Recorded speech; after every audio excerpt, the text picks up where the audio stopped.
Yes, welcome back, ladies and gentlemen, tankers of Blitz Universe to the channel. The SU-130PM is a Russian tank destroyer at tier 8, a glass cannon, a chassis with the gun slapped on top.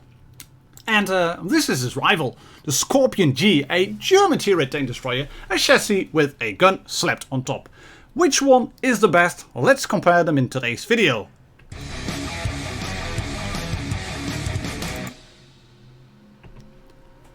And for the first match, we are gonna go towards Yamato Harbor. As you can see, I'm gonna drive the SU-130PM, and I'm still using that that build basically that you get when you get these tier 8 tanks. You get the multi-purpose restoration pack, you get the speed boost, and you get adrenaline. And I'm running adrenaline on both of these tanks because I'm not using a RAM. I'll talk you through all my equipment after this match, because I'm not using the RAM, I'm using calibrated shells. You might start thinking, why is that then? These are tanks where you will want to hit your opponents. Speaking of which, they both have good guns. They are very comparable, make no mistake about that. You can't really say that the Skorpion G has a better gun. You can't really say that the SU-130PM has a better gun. It's a 128mm, theirs is a 130mm gun. In terms of penetration, it's practically the same on AP. The Skorpion G may have a bit of the edge in terms of premium ammo because that guy is firing APCR instead of heat. And we all know that heat has troubles with spaced armor, but both of these tanks you will want to play them at long range first, try to figure out what is happening and then let the gun do the business. I have found in a way that the gun on the SU-130PM seems to have a bit of a mind of its own, if that makes sense. It seems a bit more derpy than the Skorpion G gun. And that does show in the statistics as well. The Skorpion G has a better aim time, better dispersion, not monsters, but it has better dispersion. But it kind of loses in the gun depression department, only 6 degrees, 7 degrees actually on an SU-130PM. It's a Russian tank with gun depression, not bad at all. Both of them have bad gun elevation, that's something to take into account if you are on a New Bay, for example, and you have to fire up, or if you're on Naval Frontier trying to reset ACAP, that's what you have to worry about. And obviously, as you can see here, this tank, the SU-130PM, it doesn't have a fully rotatable turret. So yeah, I'll talk you through the equipment later on. We'll talk about how the tanks play. Both of them, as said, are glass cannons. And if you want to be updated constantly, if you want to be on top in terms of my videos, if you want to be up to speed, do remember to click the big red subscribe button below. Ring the bell to set your notifications. You will never miss an update again. And you will help me grow the channel as well. And if you have these tanks, please tell me which one do you prefer. Do you like the Skorpion G? Do you like the 406? That's a low roll. Do you like the Skorpion G? Do you like the SU-130PM? Which one do you prefer? And if you do that, if you tell me what you like about these tanks, if you tell me how you play them, then you're not just helping me, you're also helping the community. We're gonna finish off the Chrysler K with a heat shield through the front. Why is that? Well, I want to clear that tank. I want to make sure that we are on top in terms of tank skill. And I'm going to be a little bit lucky, just a little bit lucky. Right here as we ammo rack Moondog 1919 the T34-2, and then we're going to use AP, aim for the drive wheel of the lower, and of course that shot is then going to only track him because we don't shoot him straight through the drive wheel but slightly on the left of the tracks, and that then hits the front plate, which we can't penetrate. First class medal. Obviously a big help because it was supremacy and we did get an ammo rack, but you can see we're on top of the damage. And it's not a bad credit at all. A little bit of spotting and shooting the track over there with the Chrysler and the Loewe. There it is. And it's not a bad credit earner at all. Like said, the equipment. SU-130 first. I'm using the calibrated shells because I want to make sure that I will penetrate and hit all my shots, which have shown you very good Enhanced gun laying drive, using the vertical stabilizer because sometimes you're driving this tank as a bit of a medium. I think you could go with the refined gun for the SU-130PM, but I'm used to this setup, so it kind of works for me. Improved modules, there's no using putting this one on. +4 to hull and turret armor, it strengthens the armor. It doesn't make it thicker, it strengthens it. Just do this, everybody will switch to HE anyway. You want to use the toolbox as well. And this specialization stuff, improved control, that's a no-brainer. This one, in my opinion, you could fit either one. And I want to use the camouflage net. Just look at this, 73% camo rating while stationary. If you're using this, you're not E25 levels of camouflage, but it's really, really good. And I've practically the same setup for the Skorpion G, as you can see. Calibrated shells again. We're using enhanced gun laying drive, we have the vertical stabilizers, improved modules, improved assembly, toolbox, camouflage net, improved control, and I was using the high-end consumables on the Skorpion G. Let's take this one out for a spin then.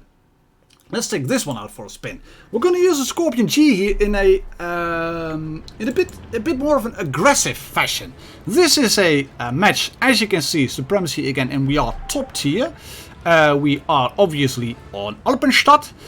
And what I'm going to do here, I'm going to go towards C-cap. Why do I want to go towards C-cap? That KV5 said, I'm going to drive towards base C. Let's support him then. Raise the gun and salute the team. We're going to drive across the bridge. And you can see we already have a lemming train towards base C. So that kind of confirmed to me that it was a good idea for me to go towards that cap. Allies are capturing A, we have a light tank on that cap, which is the leichte Kampfpanzer, as you can see, the M4 Tier 1. But we have a massive lemming train towards this side, so aim over there and shoot the guy that's crossing. Thank you, 470 damage, that's a nice roll. Both of these tanks, the SU-130 and the Skorpion, they have 460 alpha guns. I want to shoot that guy first so that he will be a... Oh, he's dead. Thank you, thank you. Den haben wir fertig gemacht. That's one tank clear. There's the boss. You don't want to get shot by him. Hello, T-29. Can we shoot you? Yes, we can. And we don't do damage, but we track him. Look at that. He's tracked. And let that assistance damage roll in. 865 in total. A little bit of spotting on that Carnarvon. 1000 spotting damage. Thank you very much.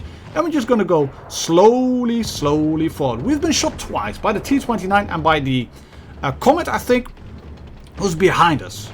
Why do you know it's a Comet? Well, I got hit for 155, I don't know, 157, something like that. That's the Comet. It's not the AXP, it's not the RU, it's that guy. So we're just gonna wait because he will poke. He will want to go for it. He will want to kill the T-34-2. That guy is down, and then he will push. Come on, buddy, and boom! Nice shot, 463. And we're just gonna roll back. And you can see I'm not spotted. I didn't have my camouflage net active yet, but I'm not spotted. Here we go. M6A2. This is a bit annoying. We hit him on the tracks. We would have penetrated the shot with HE on the side, but we hit him on the tracks. Adrenaline popping. And then I want to make the call. Am I going to shoot that guy again or the next one? That is a nice shot, not available. Oh, hello, are you? And I didn't want to... I could have shot HE, I know that, but I didn't want to get trolled again, so we're going to shoot AP in the back, 430, bit of a lowish roll. And now we're just going to roll back, just retreat behind the house. I know they're gonna pop, M6A2E1, where's the XP HE? Not gonna do HE, just AP, come on, thank you, there we go, yes! And he's set on fire, thank you! Big roll on the XP, and he was set on fire as well. And in this fashion, you can slowly rack up the damage. Take a look, however, at the amount of tanks we have left. It's 4 versus 3. I know that's a low health tank. It's 4 versus 2. But you don't want to go in too quickly with this type of tank. You don't want to push too hard. Why is that? You don't have any armor. Almost all the shots fired at you will penetrate. I'm just rushing in over here because I want to get the damage dealt. And we're gonna load the HE shot because that's the boss over there. I'm gonna drive under the bridge, and then he's gonna drive across B cap, and then let's hope he doesn't face us because we are a one-shot tank. He's off B cap and he is facing us. Oh well, let's shoot him anyway, and then we'll die. No problem whatsoever, no questions asked. But You can see 3.8k damage, a little bit of a fire, and the bossing is going to go down anyway. So all in all, this is a fairly good game, I think, in terms of what we did here. Going forward, taking a good position, getting shots in, being map aware, taking a look around at what is happening, and then you get 3.8k damage, second class, high caliber. Again, top in terms of damage and top in terms of XP. And yes, I know I got killed in the end, but in the end, when the game is won, you want to get as much damage dealt as possible. And if you're trying to aim for, I'd say 2.5, something like that, for a 2.5k for a tier 8, that would make sense. I mean, you have 1100 hit points. Of course, you are a tank destroyer, but if you're playing this tank, I'd say go for 5 to 6, maybe 7 penetrating shots of hopefully full damage. If you're gonna do that, then you basically have fired a full minute in the game. You have done your DPM worth nearly. You have 3k on the Skorpion with HE, and you have 2.5 with AP, and you have 2.3 with the SU-130PM. So at first you will want to sit in the back. Don't rush in. Just don't rush in. I'm gonna go forward here because I've noticed that T49 over there. That means he has a derpy gun. Hello, buddy. Oh, yes, that's a very lucky shot, but it's a Russian gun. So we'll just hit. And what I'm gonna do here now is just gonna go forward. Notice we have a tank on A-cap somewhat. We have a heavy behind it. We have the Skorpion. Come on, buddy. Come on. Come on, you know you want to. Come on, you have a big derpy gun and you want to shoot soft targets. Thank you. Lovely stuff. He didn't know what he was doing. He had no clue. The Skorpion behind me did help. And this Cheery doesn't have a clue what to do. We're just gonna sit here and reload. And I know I can sit here because I've been looking at the map. I know I'm safe. I know I am safe. I can just go in. Thank you, Skorpion. We've cleared this flank. We've captured A and we've captured B. But that's by no means a guaranteed win now. You might start thinking you have 2 caps, this is an easy win. That's a Skorpion. This is a bit annoying because we hit his tracks. You can see this gun has a mind of its own. Sometimes you hit those snapshots very easily, they will just go in and no problem whatsoever. And sometimes you will hit tracks even when you fully aim. This gun has a mind of its own. But why is this game not won yet? Reds have got 2 AMX 5100s. That's 2 auto-loading tanks. And if you have these auto-loading tanks, then I'm fidgeting around way too much. And a bouncy shot on the front, that's good. That's 310 damage blocked. That front plate is thin, but it's angled backwards, so it does help. You can see the Reds are making big pressure towards our spawn. And we're gonna lose a tank. We've killed 2. Reds have killed 2. The Skorpion, I think. Is it Skorpion on the red team? Yeah, Skorpion on the red team still isn't dead. He's moved back all the way into his spawn. He's making it very hard for our team to kill him. And that's 2 tanks versus 1. Take a look at the minimap. I was watching the minimap while I was playing. And I realized that I just had to hold this bridge. And I'm going to try and help the Skorpion. And just a little bit too late. Derpy gun is set. With AP, shot dipped low because it aimed on his tracks. I wouldn't have been able to save our teammate. But now I already have to relocate. Just gonna check out what is happening over here. And I'm gonna shoot the WZ. Thank you, 434. Bit of a lowish roll. We're gonna roll back. We're gonna roll back because he is going to be reloaded by the time that he pops up over the ridge. It's 3 versus 4. Again, shoot him. Yes, thank you. 418. Bit of a lowish roll. Luckily, this guy is not firing HE at us. So I can keep retreating. Just keep reversing backwards behind these walls. Can he shoot me? No, he can't. Can he shoot me? No, he can't. Can he shoot me? No, he can't. He's going to pop up over here. We're going to try and track him in place. And we succeed. And we make him spin around right into us. And again, a low roll of 410. But then we're going to make up for that. Because we're going to get a really nice high roll of 538. Cut off. I think the maximum roll on this tank is 540. So this is RNG at its best. It really is. You can't say this is because it's a premium tank, because that guy had a premium tank as well. Just Just very, very lucky over there. And we have an AMX 5100 versus me now left because the T49 kills the T25/2 and vice versa. I know where he is. That guy is on C cap, and I want to figure out what is happening. Is he going to come towards A? Is he going to try to kill me? Or is he going to try and raise the pressure by capping B? Only time will tell. Just wait it out. We got the trump cards. I got 2 bases. He has to do something. Right, he's on B. Thank you. Damn lag, says Zorremotor in the T49. Shout out to you, buddy. You played really well. Did just the right things. Well, right things. He cleared tanks. It was a bit annoying. We had a chat afterwards and he said, well, the biggest problem now was the fact that I had a Skorpion G and then I had lag and he was filling the front and this is a stupid move by me. I should have shot AP and I would have killed that guy because now I'm going to get shot up the ass for 280 and I'm just making this way too nerve-wracking, if you know what I'm saying. This is stupid. This was a stupid move. I'm also trying to be fancy, trying to make this that HE shot through the side, and I should have shot AP straight away. I'm gonna drop that wall because I wanted him to maybe think that I was gonna go towards him, and then I'm not gonna go towards him. I'm gonna load AP. He's probably already reverse back. He has 2 bases. I'm not gonna go on B because that's what he is probably thinking about. And here we go. Aim for it and got touched. See what I meant with snapshot here with the mind of its own. This was a non-aimed shot, which is, of course, it's a Russian tank, so it might hit. But this shot was on the move. And yes, he was close, but he wasn't filling the circle completely. And that shot went in. And that's what happens quite a bit, in my opinion, with the SU-130PM. It is strange. I think I prefer the gun on the Skorpion, even though this can be a bit derpy from time to time as well. But that SU-130 gun is a bit more temperamental.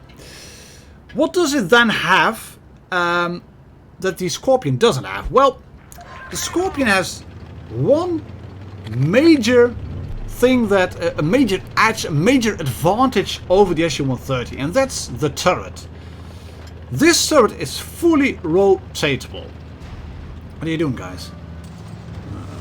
Okay, we're not gonna. Are you alive or what? No. Right. I'm just gonna sit here then. Right.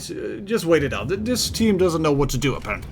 The turret on the Skorpion is fully rotatable. That makes it so much more flexible. The turret on the SU-130, boom, thank you, 471, welcome treffer. The turret on the SU-130, that is 70 degrees towards the left and the right. That makes it less flexible. It really does.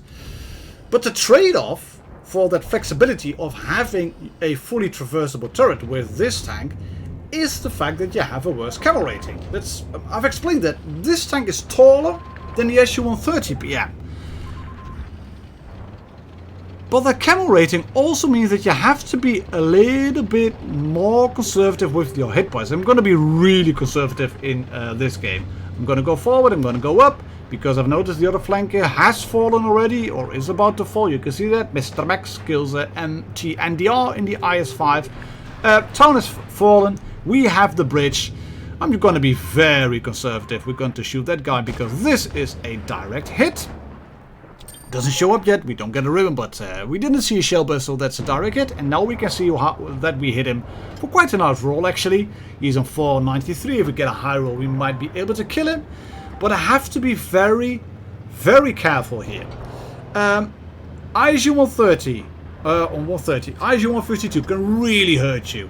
The Foch can really hurt me, the IS-5 can really hurt me, and the rest also still have a lower. And all these tanks can really hurt me.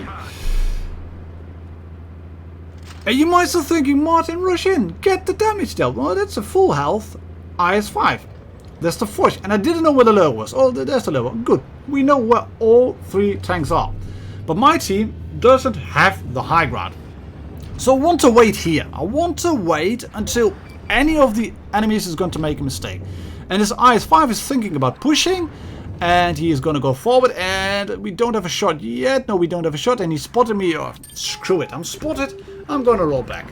I'm going to roll back. Yes, I know you want to help, Mr. PTA. I know you want to help.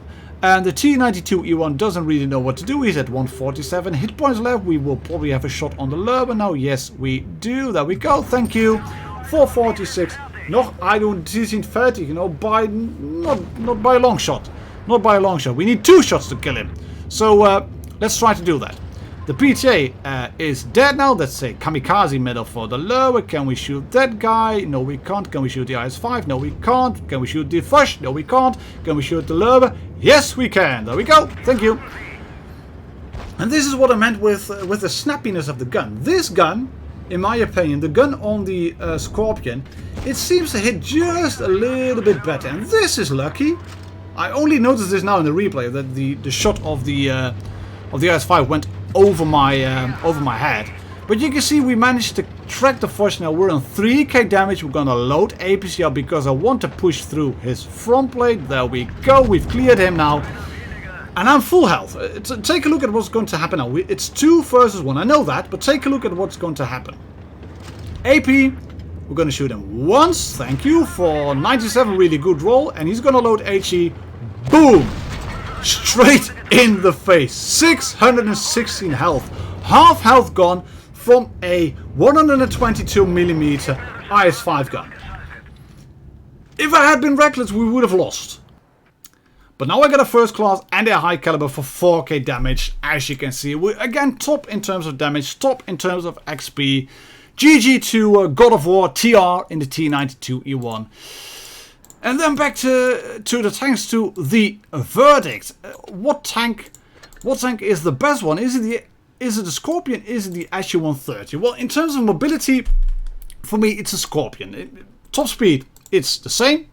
But the Skorpion has a better pickup speed and feels a bit more agile and mobile. In terms of gun, I prefer this one. This one just seems to be a bit more reliable. In terms of camouflage, obviously, and sneakiness, they are both pretty sneaky, but this one can be a bit more sneaky because it's Russian. And in terms of statistics, let's have a look then. Where is it? There is Skorpion G. 58% win rate, 944, as you can see, 1900 average damage, and the SU-130PM. You see, they're not very far away. I perform the same in the SU-130 and in the Skorpion G. But for me, this one has the edge, I think, the Skorpion G. This one maybe for looks, because it looks menacing with this little log at the back and all the bits in there. It looks really good. But yeah, they both play the same. They both play the same, but this one, the Skorpion G, is just a little bit more flexible. So that one would have the edge in terms of likability, in terms of what I prefer. Ladies and gentlemen, tankers of Blitzverse, this is the end of the video. I hope you've liked it. Thank you very much for watching. I'll catch you all on the next one. Cheers, happy tanking, and bye bye.